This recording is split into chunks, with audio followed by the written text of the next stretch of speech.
রেলের জমি দখলমুক্ত করতে হারোয়া স্টেশনে বুলডোজার অভিযান, দীর্ঘদিনের অবৈধ দখলের অবসান। হাসনাবাদ শিয়ালদা শাখার হারোয়া রোড স্টেশন চত্বরে চালানো হলো বড়সড় উচ্ছেদ অভিযান।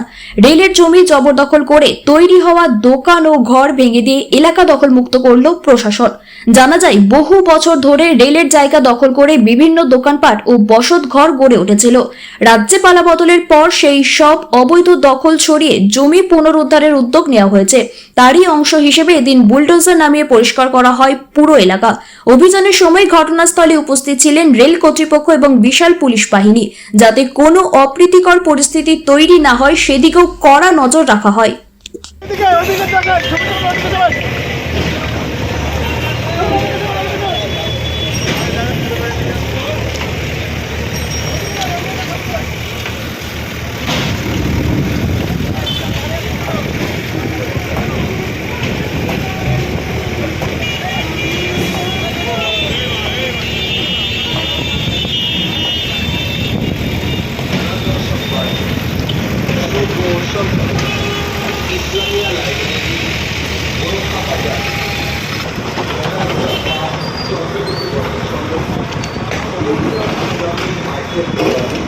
পাইকারি